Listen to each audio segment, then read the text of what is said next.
میں نے حجرے میں جا کر دیکھا کہ شہزادی فاطمہ چادر اوڑھے لیٹی ہیں، مگر روح پاک گلشن جنت کو پرواز کر چکی ہے۔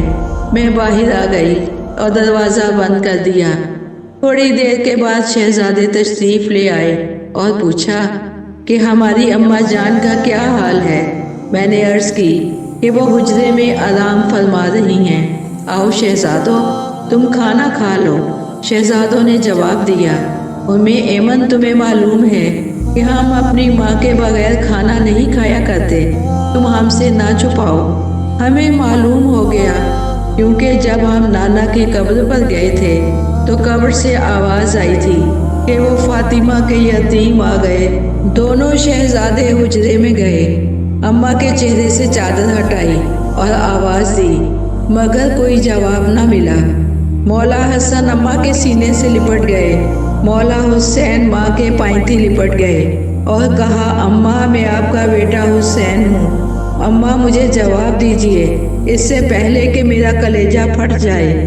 اتنے میں مولا کائنات بھی تشریف لے آئے اور بچوں کو روتا دیکھ کر مولا کائنات بھی ضبط نہ کر سکے۔ سارے گھر میں ماتم و گریہ زاری شروع ہو گئی۔ یہ خبر آگ کی طرح پورے مدینے میں پھیل گئی، لوگ جمع ہونے شروع ہو گئے۔ مولا کائنات نے جناب سلمان سے کہا، ان لوگوں سے کہہ دو کہ جنازے میں تاخیر ہے، اس لیے واپس چلے جائیں۔ جناب سیدہ کی وصیت کے مطابق تمام لوگوں کو واپس بھیج دیا اور مولا کائنات خود غسل دینے میں مصروف ہو گئے۔ ایمن پانی دیتی جاتی تھی اور مولا کائنات غسل دے رہے تھے۔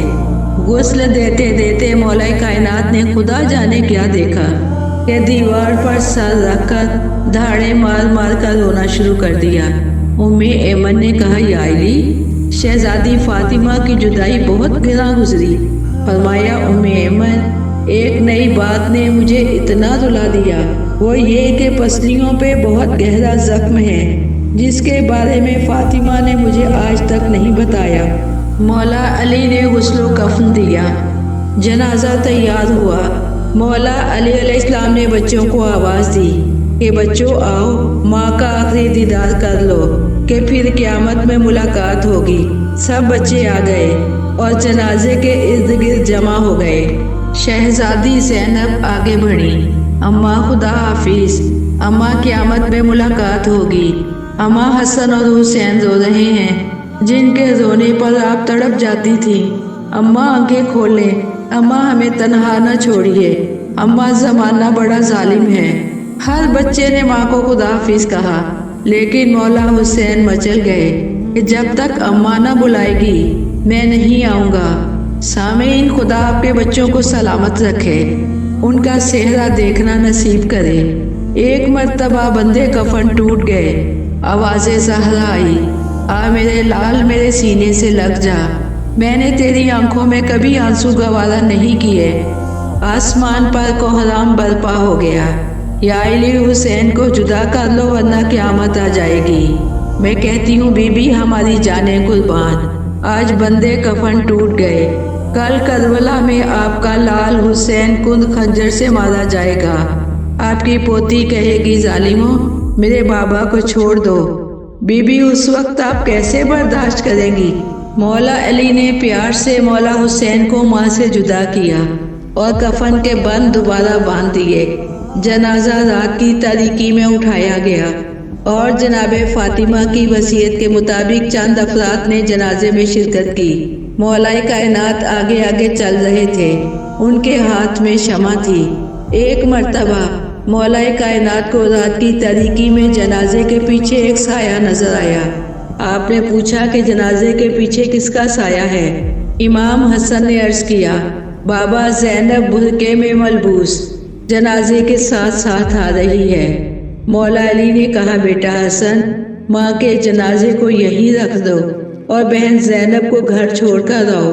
میری غیرت گوارا نہیں کرتی کہ اس کے برقعے پر یا اس کے سائے پر کسی نامحرم کی نظر پڑے۔ میرے آقا، آپ کی غیرت پر قربان جاؤں، آج تو مدینہ ہے، رات کی تاریکی ہے، بازار سنسان ہے، آپ موجود ہیں، مولا حسن موجود ہیں، مولا حسین موجود ہیں، کل آ کر ذرا کربلا میں شام غریباں کو دیکھیے، کوفہ کے بازاروں اور شام کے درباروں میں دیکھیے، یہی آپ کی بیٹی رسول کی نواسی بے مقناع چادر مجمع عام میں پھرائی جا رہی ہے، اور یہ ظالم نام لے لے کر اشارہ کر رہی ہیں کہ یہ زینب ہے، وہ ام کلثوم ہے۔ الغرض جنازہ قبرستان میں پہنچا۔ مولا علی نے فرمایا کہ سب پیچھے ہٹ جاؤ، میں خود فاطمہ کو دفن کروں گا۔ آپ نے جسد مبارک کو ہاتھوں پر دیا، قبر کے کنارے آئے، دیکھا کہ قبر سے رسول خدا کے دونوں ہاتھ برآمد ہوئے۔ مولا کائنات نے شرم سے آنکھیں جھکا لیں اور عرض کی، یا رسول اللہ، میرا اور اپنی بیٹی کا سلام قبول کریں۔ یا رسول اللہ، یہ امانت واپس دے رہا ہوں، مگر معذرت خواہ ہوں، اس لیے کہ جب آپ نے یہ امانت میرے سپرد کی تھی تو اس کی پسلیاں شکستہ نہیں تھی۔ باقی حالات خود اپنی بیٹی سے پوچھ لیں کہ آپ کے بعد ہم پر کیا گزری اور آپ کی امت نے میرے اور میرے اہل و عیال کے ساتھ کیا سلوک کیا۔ مولا علی نے قبر کو بند کیا اور بچوں کو لے کر گھر آ گئے۔ بڑی مشکل سے پیار کر کے بچوں کو سلایا، مگر خود مولا کو چین نہیں آ رہا۔ پھر قبر پر آئے اور تصورات میں جناب فاطمہ سے باتیں کر رہے تھے کہ اونگ آ گئی۔ خواب میں دیکھا کہ جناب فاطمہ جنت کے باغ میں کھڑی رو رہی ہیں اور بال کھلے ہوئے ہیں۔ مولا کائنات نے پوچھا، فاطمہ، دنیا کی مصیبتوں سے نجات پائی، اب رونے کا کون سا مقام ہے؟ عرض کی، یا علی، آپ میری قبر پر بیٹھے ہیں۔ آپ نے فرمایا، فاطمہ، تم نے خود ہی تو کہا تھا کہ میری قبر پر آیا کرنا۔ جناب فاطمہ نے عرض کی، یا علی، جلدی گھر جائیے، میرے بچے رو رہے ہیں، بچوں کے رونے سے مجھے سخت تکلیف ہو رہی ہے۔ آپ اٹھے اور گھر میں آئے، دیکھا کہ عجب سما ہے۔ ایک طرف مولا حسن ماں کو یاد کر کے رو رہے ہیں، ایک طرف مولا حسین پکار رہے ہیں کہ پہلو شکستہ ماں، آپ کہاں ہیں؟ ایک کونے میں بی بی زینب و ام کلثوم ماں کے فراق میں آنسو بہا رہی ہیں۔ مولا علی جیسے شیر بھی اس موقع پہ ضبط نہ کر سکے اور زاروں کے تاز ہونے لگے۔